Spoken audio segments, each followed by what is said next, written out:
Hello, everyone, and welcome to my lunchtime chat sponsored by Our Black Hair Matters.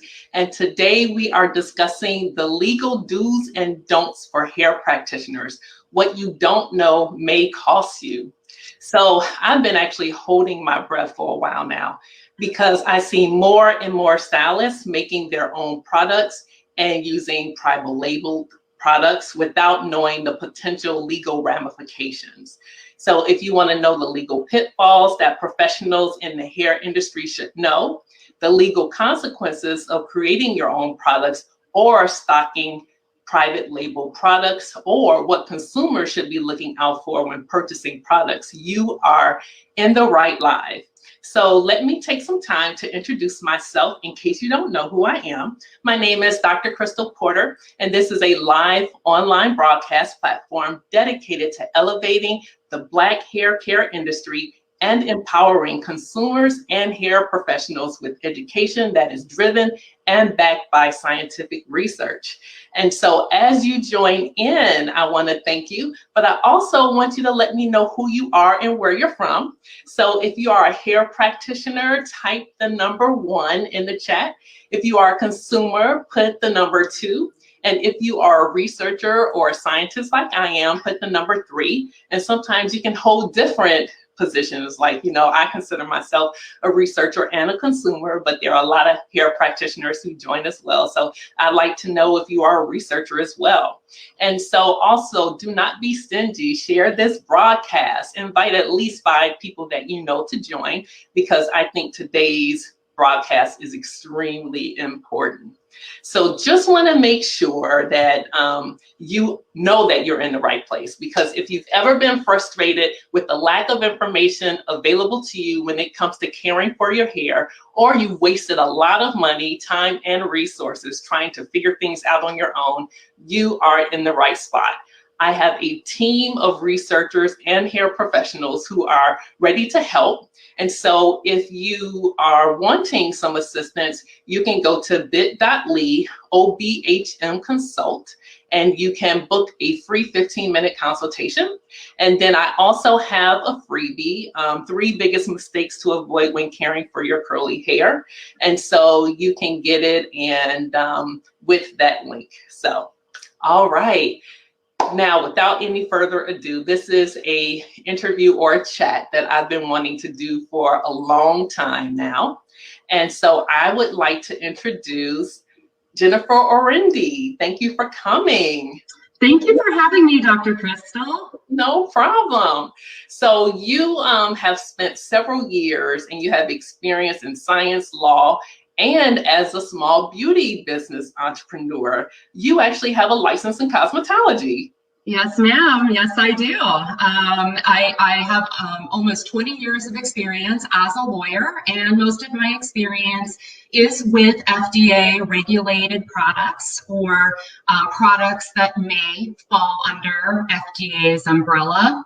As we will discuss a little bit further on, we'll talk about how it is exactly or not that FDA regulates cosmetics. And when I refer to cosmetics, I'm actually referring to the legal definition, FDA's definition of cosmetics. So I'm not just referring to makeup, like color makeup.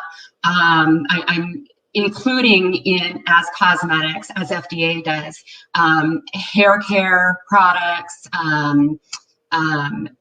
sometimes OTC drugs or other drugs that might be used for different beauty purposes that really strongly fall under FDA's purview. Dietary supplements for beauty from within, which we'll also talk about later. And sometimes this area strays into medical devices as well, which FDA also has purview over. So when I talk about cosmetics, I'm talking about not just makeup, but hair care products, skincare products, wellness products, intimate care products, which is a big thing right now, especially this past year in the times of COVID.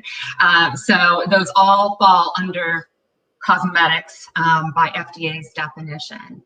I also am going to talk a bit about FTC laws, because FTC law really dictates how it is that we can talk about what a product is and how it performs to sell it to consumers. And there's rules and guidelines about how we get to do that. We'll get into that more later as well. But I'm so excited to be here today because it has been my long-standing dream to package all of my experience together as a scientist, a law practitioner, and also a cosmetologist with insider knowledge about how exactly the salon and spa industry works, and really help provide accessible and practical legal and business advice for practitioners, for business owners, so that they can elevate their business and create confidence from their clients in them and in their products if they so choose to develop their own product line. Yeah, well, you know what? I feel that your background is just incredible because you're talking about being a scientist, and so I want to talk about the fact that you have a background in cognitive psychology and neuroscience research. So I mean, you understand the science aspect, but then you understand the law, and you were or are. Now, do you practice still, or do you just have the background of being a licensed cosmetologist? I have an active license. Actually, I maintain my Maryland license because it's an easy one for me to maintain no matter where I live. I don't actively practice anymore, except for on myself and my husband and our family members. Mainly not because I don't love it and enjoy it. I actually miss it tremendously. It's a lot different being a cosmetologist, a hairstylist, or makeup artist who is able to really affect change for somebody in the course of an hour or 2 hours. You know, the artistry behind it, married with the science and the technical, you know-how, has always been intriguing to me. And what I've always loved about doing hair and makeup is that instant gratification, both for my client and for myself. It's a lot different than being a lawyer, where it takes a lot more time and a lot more of a different kind of energy to affect change. Some of the things that I've worked on in my career have taken months or even years to come to a resolution, especially for consumers. So it's always been nice to be able to have this creative outlet, but then also have my legal mindset now to bring to the table. And I actually, about halfway through my legal career, took a hiatus to send myself to cosmetology school and immerse myself in this industry. And then I returned back full time to practicing law. So it's nice to be able to create my new firm, which is called Cosmetics Law Counsel, and really focus on packaging everything that I know to help people in the industry. Yeah. So I want to acknowledge those of you who have joined. So thanks, Renee. Really appreciate you being there. Hello, Taria. Hello, Kimra. Good to see you. There is someone identified as Facebook user. That happens sometimes, but know that I acknowledge you. Great idea about the legalities. Great stuff. All right. Awesome. Thank you.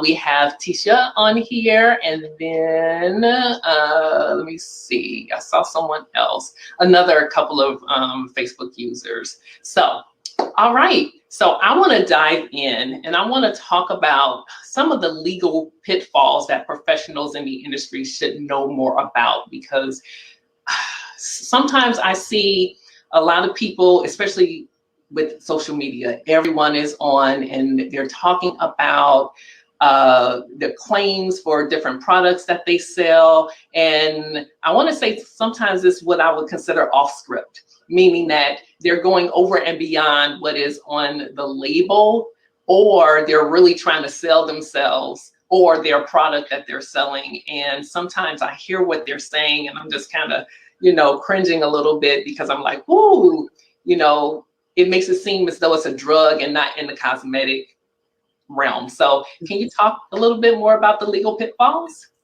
Yes. So as pertains to products, there are several pitfalls, which many of which you just identified, and many of which I also see and have seen, especially having lived in Southern California relatively recently, where using the ingredient CBD is all the rage, and CBD even when you walk into a CVS pharmacy, there are tons of products on the shelf that have CBD in them and that have a lot of claims that companies shouldn't be making and really aren't allowed to be making about CBD. So this is a really hot topic right now, especially with the FTC, with the Federal Trade Commission, because again,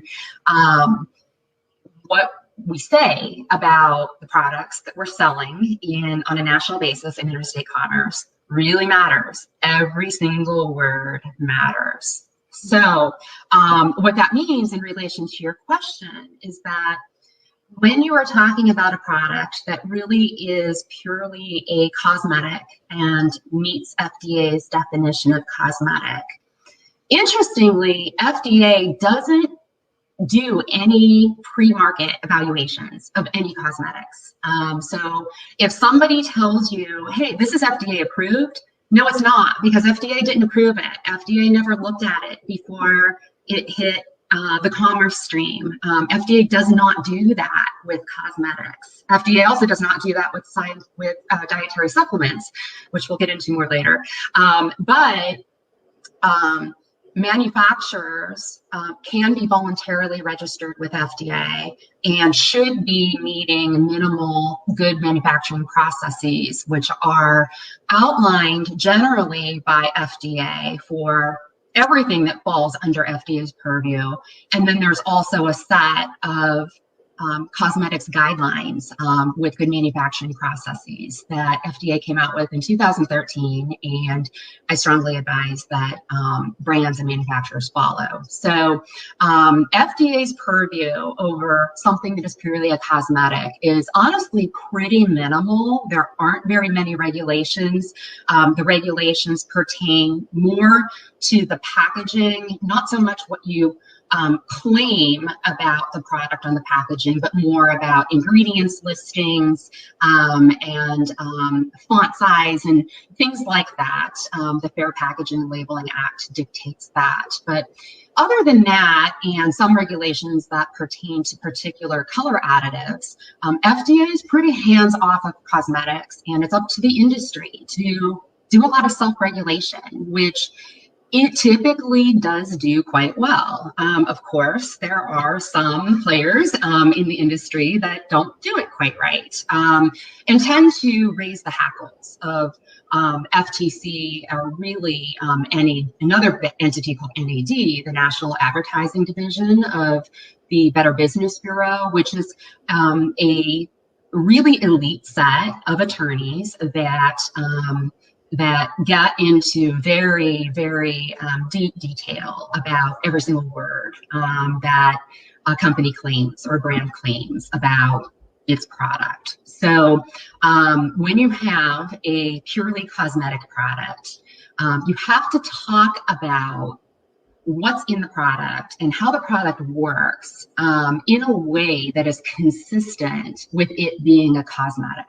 You can't talk about, or you shouldn't be talking about a product that solves a medical problem. If you have a purely topical product that is a skincare product, unless it actually does have a particular set of OTC components in it, you can't say it cures acne or it reverses the aging process. If you're talking about a product in the sense that the structure and function of some component of the body is affected either chemically or biologically, you're talking about it as if it's a drug, not a cosmetic. So you have to hair growth, right? Yeah, so that's hair growth. yeah, for You this know, audience especially, hair growth is the biggest probably pitfall of a claim that you can make about your product. There are only 2 ingredients, I believe the FDA recognizes as being actual hair growth agents. One of those is minoxidil, which is a generic for the trade name Rogaine. And the other is finasteride, which is the generic chemical name for Propecia.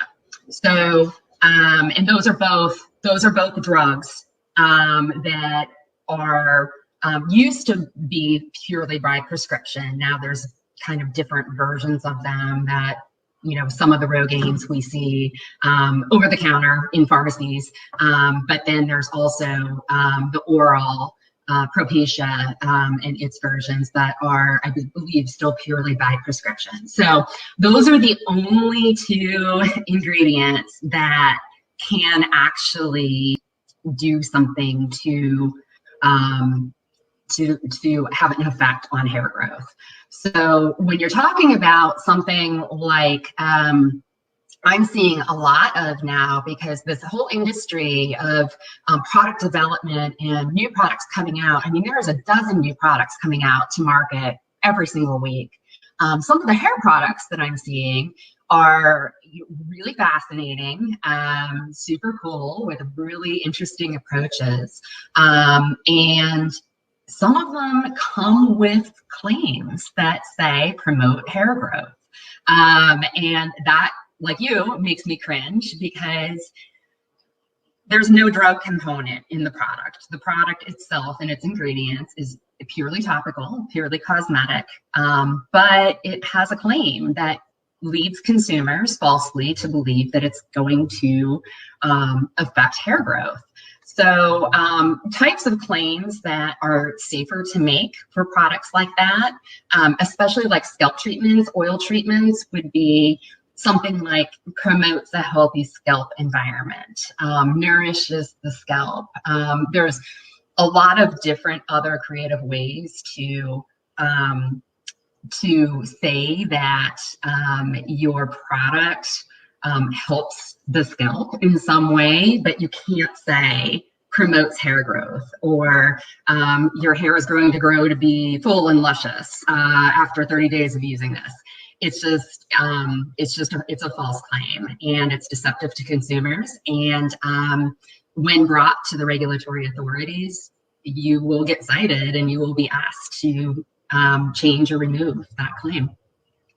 Yeah, so you talked a little bit about self-regulation in the industry. And I have to say that I believe that it's only a certain segment of the industry that self-regulates. And I would say the bigger brands or the bigger companies, they are really good at self-regulating, because if they see one of their competitors say something that is false, they will immediately, you know, file a claim. Yes. The issue is, it's not really broad in terms of the industry for the smaller players. The smaller business or the smaller, like the stylists who make products or who may white label or private label a product, they don't self-regulate themselves. And so you have an example of a company or a business that actually will say some things, and then they're like, oh, that's working for them, let me do the same. And so without knowing what you're talking about, people just don't realize the legal ramifications. And so I wanted to have this discussion because as a part of what I'm doing for the Our Black Hair Matters movement, it is to make sure that consumers and professionals ask the questions and make sure that everyone is compliant for the safety of everyone out there. And I don't want people, you know, I mentioned, if you have wasted your money, time and resources because of the fact that, you know, you're just searching for this, I want to say magic potion, but sometimes I do want to say that.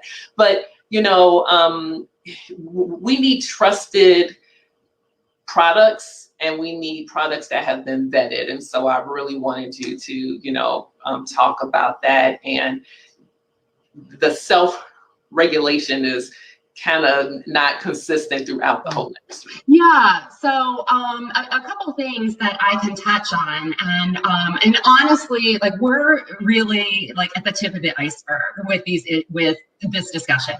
There's a lot of issues here, a lot of different types of scenarios and fact patterns that can you know, really factor into this conversation. But a couple things that I wanted to quickly touch upon in response to what you just brought up is that right now, as I just said, the cosmetics industry is not that regulated by FDA.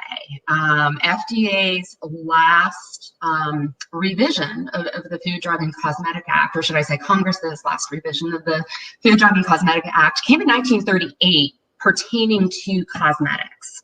So 1938 was a long time ago. And again, other than certain color additives, which regulations were added in 1960, and the Fair Packaging and Labeling Act of 1968, there's really not a lot out there for FDA to do. Now, if you're making a drug claim, FDA will find it, or somebody will report it to FDA. Is FDA, you know, what are they going to do exactly? First, they're going to send you a warning letter. They'll tell you to stop marketing the product that way because you're marketing it, you're misbranding the product as a drug.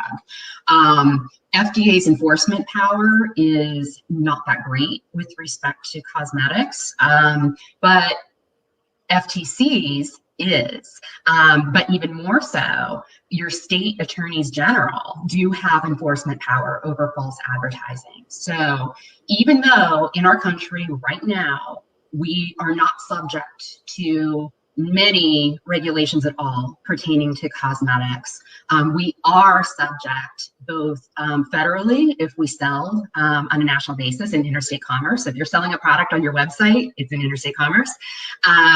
Even if you're just selling it on premises in your salon, you do have to follow the rules and regulations regarding advertising that pertains to your product of your state. So it is important to self-regulate, to make sure that you're talking about the product in the right way, to make sure that you're properly labeling it.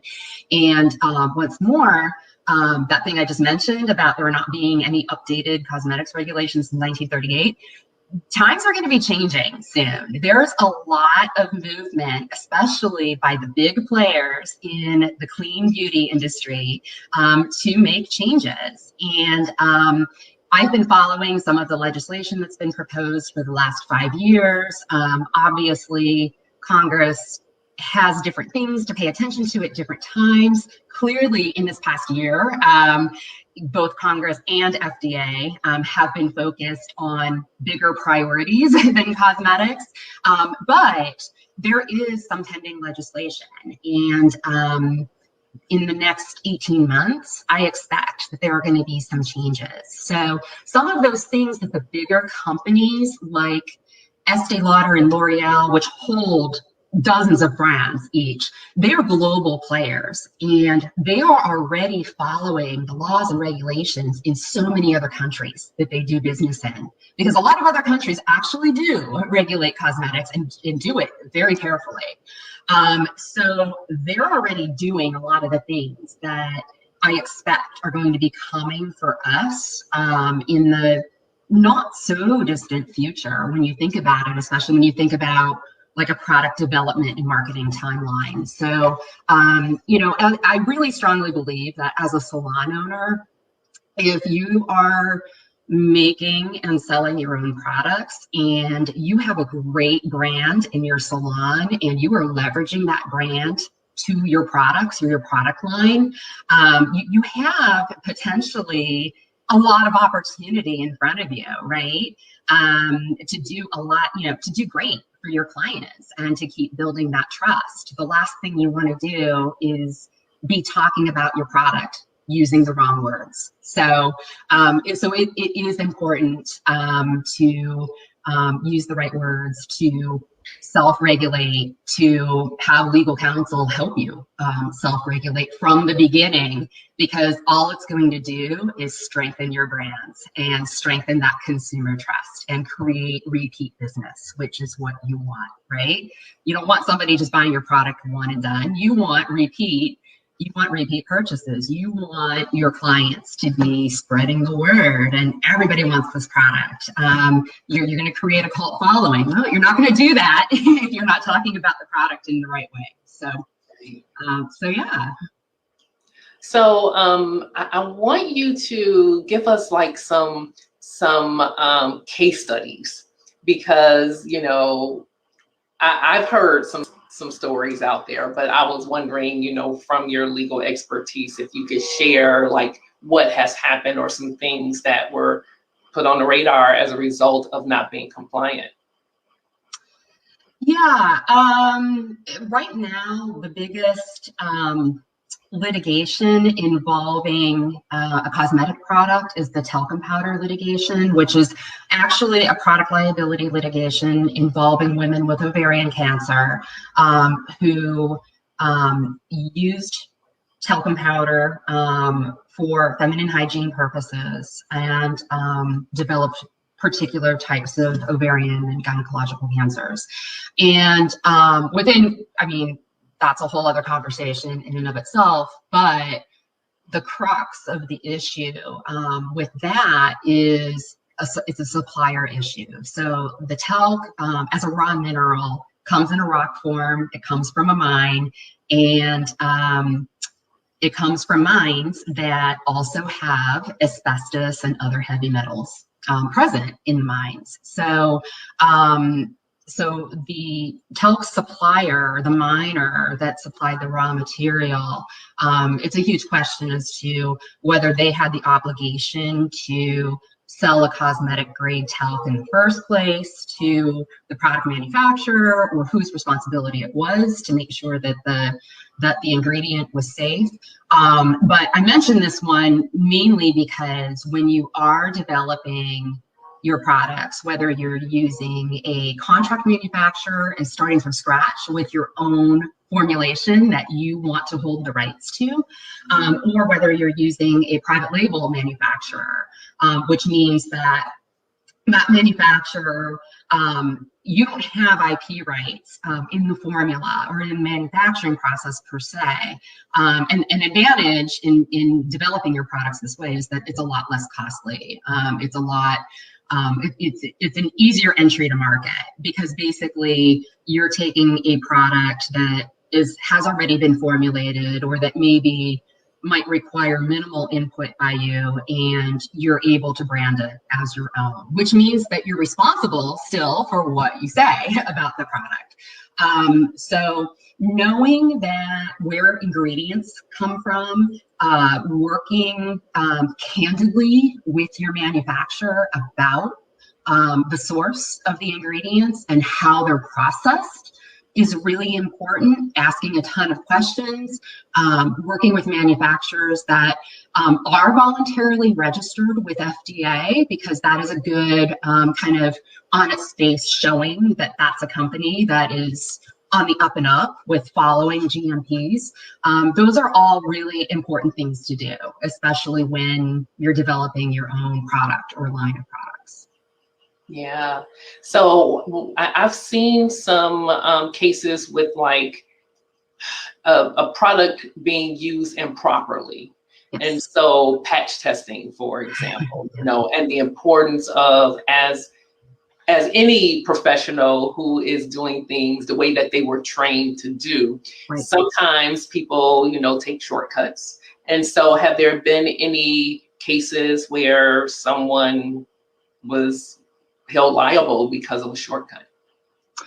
Yes. So just like I will tell any consumer, read the label. I tell any hair practitioner, no matter what you're doing, read the label. And it's especially important for hair practitioners because, as we all know, when we're working at salons, we have access to professional grade products. They're not consumer grade products that your clients go to the CVS or Walmart or Walgreens, whatever, and buy off the shelf.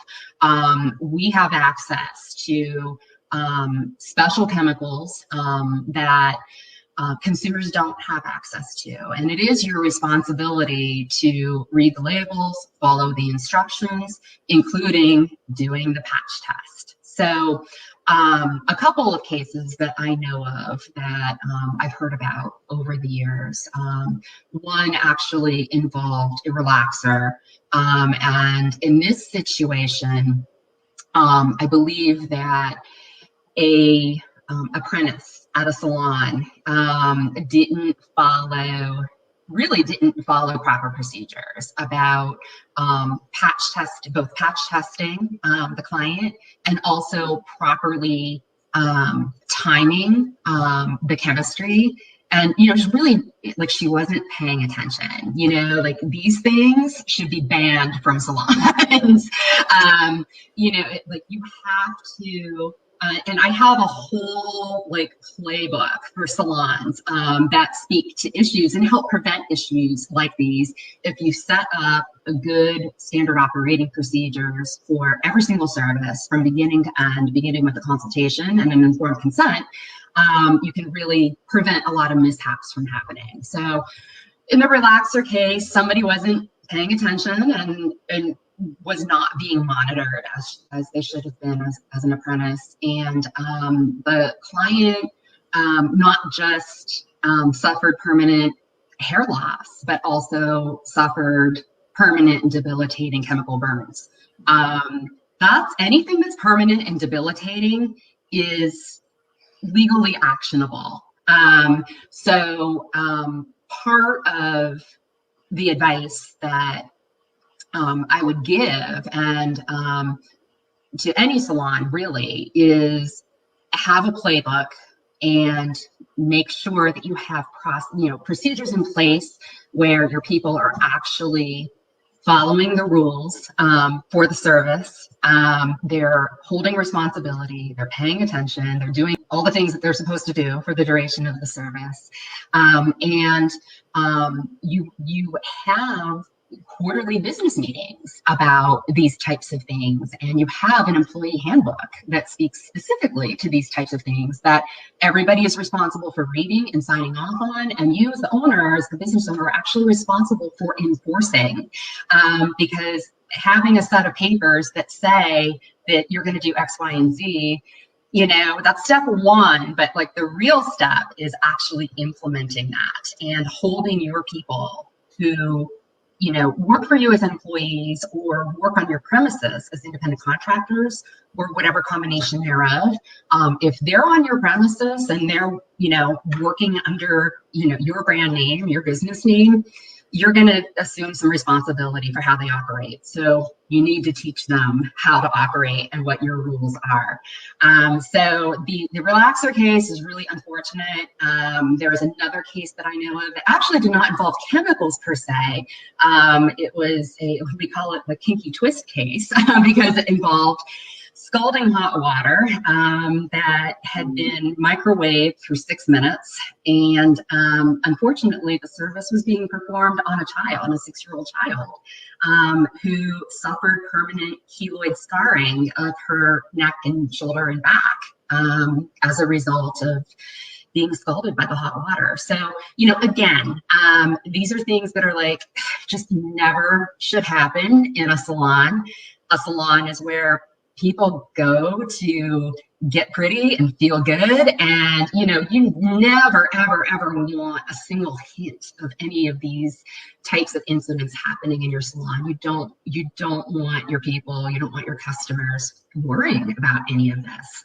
You don't want your reputation damaged. So I really strongly advise that you have a playbook, you have a detailed enforcement program of that playbook, and that's a really good showing that you do follow a structure and that everybody on your premises follows a structure. And hand in hand with that, I also highly recommend the right insurance policy to cover you and your people and your premises, especially whether you rent your premises for your entire business and you have a landlord, or whether you own the building, own the space. Maybe you have a parking lot, maybe you have a sidewalk. What if it snows? Who's responsible for clearing that? You are. So there's a lot of things, both in the actual salon and then around your premises, that you are responsible for, and you should have appropriate insurance policies to cover. Yeah, you actually hit on the next question that I was going to ask, and I just want to make sure that if there aren't any others, but any legal documents that you would recommend as a result of being in business, you need to make sure you're covered. So you mentioned an employee handbook, you mentioned having the insurance, but are there any other documents that you feel would be important? Yeah, I think that,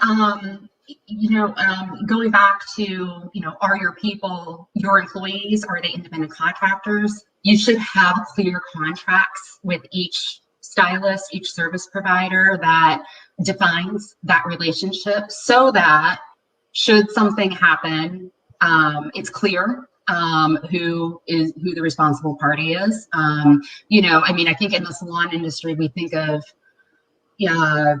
being a salon employee versus being an independent contractor, chair renter or booth renter or whatever. Like, we just think about it like on those topical terms, because stylists are thinking about, how do I get paid and what makes sense for me, for my client following and my business goals. And most stylists and even most salon owners don't give a lot more thought to it besides that. So I think that it really is incumbent upon a salon owner to make sure that they know who exactly is operating in their space, and with what potential legal ramifications. If you are operating solely with independent contractors, are you going to require each contractor to have their own insurance policy? You could do that. Should you have one anyway? Probably.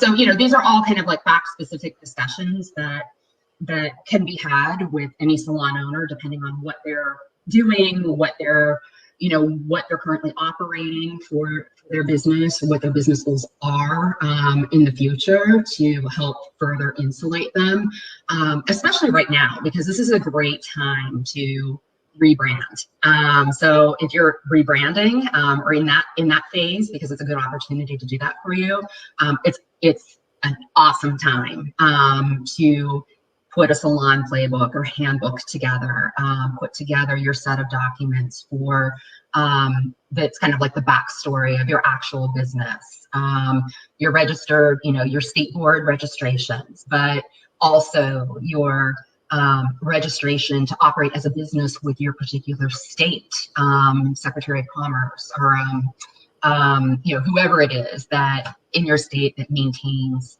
business licenses. Maybe it might even be a requirement for your county or for your city as well. So having those documents in one place with your insurance policies, with your basic set of SOPs that you expect your employees to follow, your separate employee-driven handbook that's a reference for them. Everybody should have a copy. Everybody should read it, sign off on it, and you make sure that you're enforcing it with them. Those are all layers and steps and corresponding documents that I would have in a salon. An informed consent. And you can do kind of a combination informed consent form with your consultation form, which I'm a big fan of. I learned this at Aveda. I think that, I can talk all day about consultations. I think that they are so valuable for setting and managing expectations. That way you don't have a client with sticker shock at the front desk who's giving you or your receptionist issues. But you also set up expectations long-term for your clients. You establish trust because you have in writing that you are going to do X, Y, and Z for them, and you've done it. You've set up expectations with your color level 1 or 2 client that walks through the door and wants to be a level 10 plus platinum. Is that going to happen in 2 hours? No.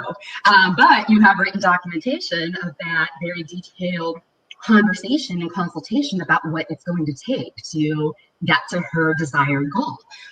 So this is all part of great record keeping. I think that I haven't seen informed consents used a lot in many salons at all, but I think when you're doing chemistry on another human being, I do think that it is it's not a foolproof thing to completely insulate you from liability should a personal injury happen, but there will be a written record and a signature of consent by your client indicating that she understands what chemistry is going to be used, that the end effect is not guaranteed 100%, and that's just the way that personal services work. So those are things that I think should be part of your playbook. Also, for your people, social media. How do your people use social media? How do they talk about the salon? If you want to make sure that your people are using your trade name or your registered trademark correctly, you've got to spell out for them what your rules are for that. Just like if you are perhaps you're using an influencer or a social media conduit for a product that you've developed, you have to have a contract with that person, and you have to have a detailed spelling out of exactly what you expect them to do and what you do not want them to do. Flip side is maybe you're a influencer or a brand ambassador for a retail brand, and they're going to have the same type of contract for you. They're going to have a contract that lays out the scheduling of the posts, what the content should be, the proper use of any of their trademarks, and then a list of things that you should never be saying on social media posts. So those are just a couple of examples of things that I've seen over the last few years and I've thought of, especially in this time of e-commerce and social media, especially. Wow. So, out of all the stuff you just said, one of the things that I was like, yay, when you were talking about doing chemistry on someone's hair.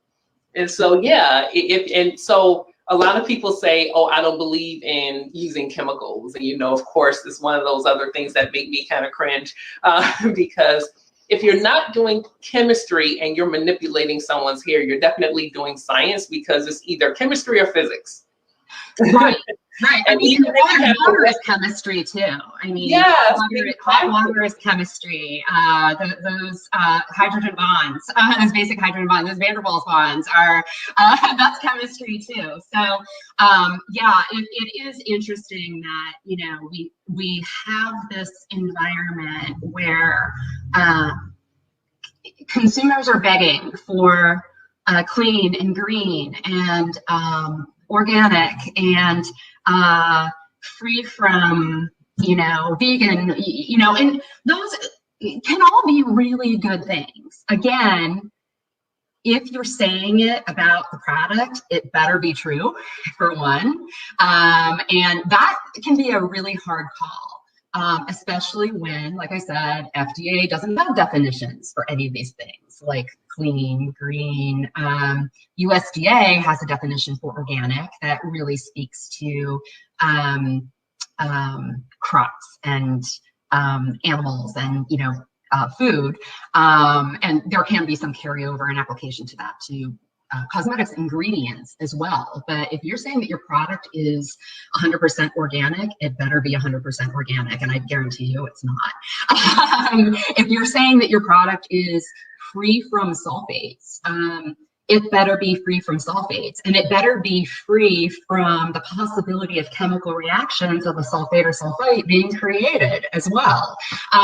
So, I think I'm so fascinated by chemistry because of my background. I'm fascinated by the current environment and consumer demands, and also perception about chemistry, and also what some of these words mean, because they have no regulatory definitions. They're not defined. They're super subjective. What's sustainable to me and important to me as a sustainable attribute about a product might not matter to somebody else. So, you know, again, these are things that we can we can talk about 6 of these words that are kind of the buzzwords right now out there in the industry. I mean, we can talk about those words in and of themselves all day, and what's going on in the legal environment about them. Yeah. So I want to take just a mini pause to acknowledge some people who have made comments. Hello, Chantel. Thank you for joining. Samaria is here. We have Dana. We have Shanae. Taria continues to comment. Hello, Jeanette. So, and we still have someone named Facebook user. So I apologize that I don't see your name right here, but thank you for your contribution. But I know we only have a little less than 15 minutes left, and there are 2 things I at least want to hit on. I mean, and you can go on. I know you're just scratching the surface when it comes to giving us information, because there's more in-depth information that should be shared, but that can be at another time. Oh, Alyssa. Hey, Alyssa. Thanks for joining. I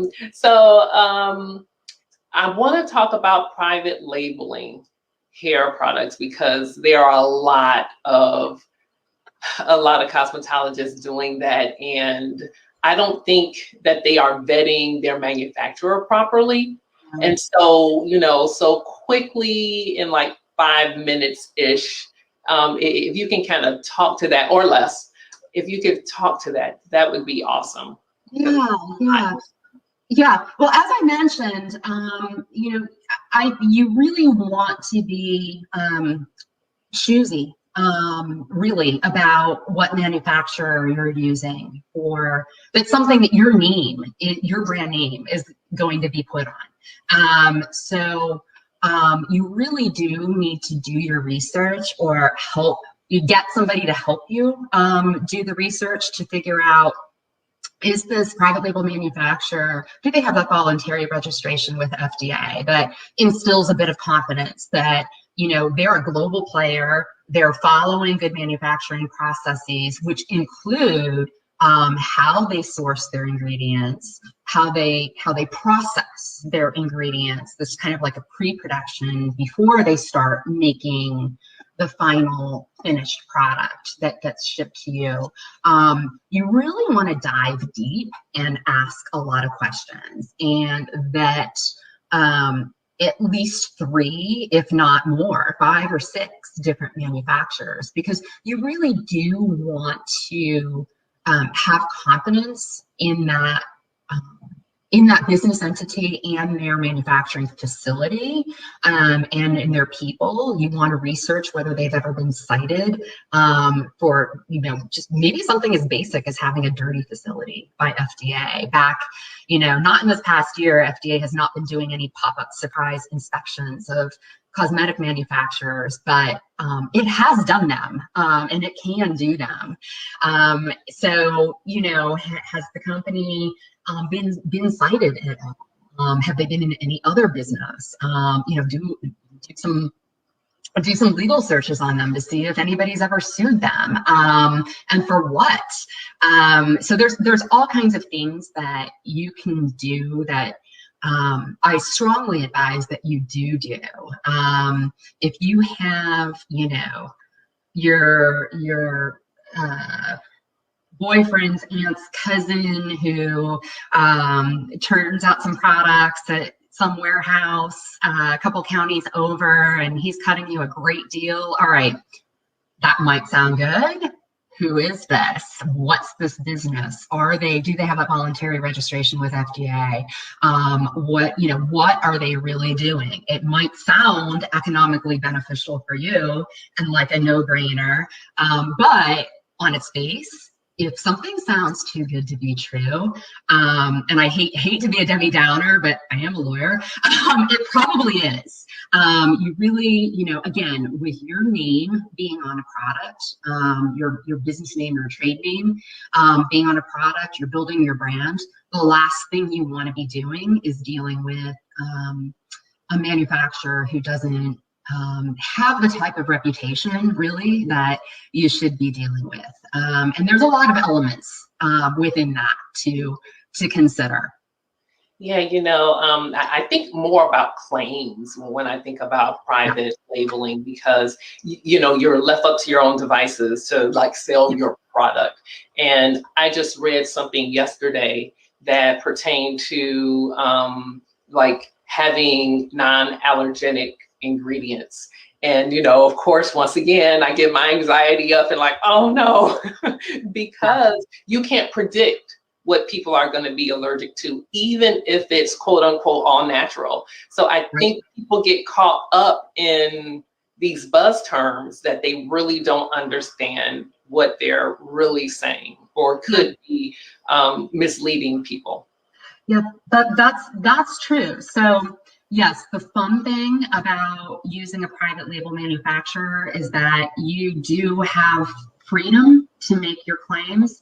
However, again, this is where having a really reputable manufacturer can go really does go hand in hand with your brand and with your business, because you should be working with that manufacturer to understand what their representations and what their warranties are about the finished product and the component ingredients. You should know, if you request a certificate of analysis with respect to a particular ingredient that's like you're hanging your hat on this ingredient, this essential oil, this, new carrier oil that nobody else is using, whatever it is that's the new and improved, marketing hook for your product, you really want, again, you want that relationship with that private label manufacturer to be so solid that you can ask for specific language that they endorse, that's supported by their suppliers, by their final chemistry analysis of the finished product that is going to be for consumer use, and that has been, tested for actual consumer use, the way that you're going to market it to be used. You really want to work hand in hand with that manufacturer to make sure that you are clearly able to say what you want to say. And if you're not, you might be able to, there might be room for creativity there, where they might be able to tell you, okay, well, it might cost a little more to use this other ingredient. If we use this other ingredient, then you're going to be able to make that claim. So you can, there can be some fun things that you can do with your manufacturer. Again, when you have a reputable manufacturer that is experienced and has that voluntary registration with FDA, it gives you kind of more peace of mind, I think, and more breathing room, because you know that you can have those conversations. And business relationships can be personal too. So sometimes again, when I say research and vet several manufacturers, you might click with some more than others. A particular one might get you and your brand more than others. So, the vetting process, even though it can have its frustrations, it can also be really fun, because you want that relationship. You want to probably do more than just one product. You want to set up repeat success with that company as well. So it's funny that you said maybe the manufacturer has done testing. And so, of course, that's another buzz term for me, because I have found out, unfortunately, that a lot of manufacturers haven't done the testing. They have a formulary, they, can make products, and they find people who are able to buy it. They have their own spin on it, because a lot of cosmetologists have used it, and so they can share their experiences, and so that kind of makes up the claim. But the one thing that I want to say is, yes, that is an important question to ask in terms of what testing has been done, if any. But if none has been done, which is the majority of the case, that is why I'm doing what I'm doing. I'm really a supporter for small businesses.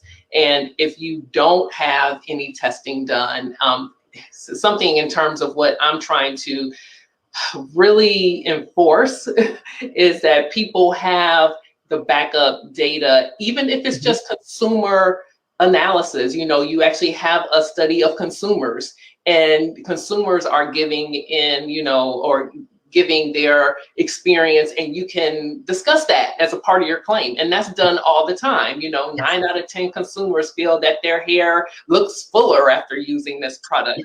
That is still within the cosmetic realm, but these are the things that should be done, and it's best that it's done with a third party as opposed to doing it yourself. A lot of people are like, oh, I'm just going to do this myself, and it's a little bit more difficult to make sure that you are statistically sound to make that particular claim. So it's a lot more difficult to do that on your own.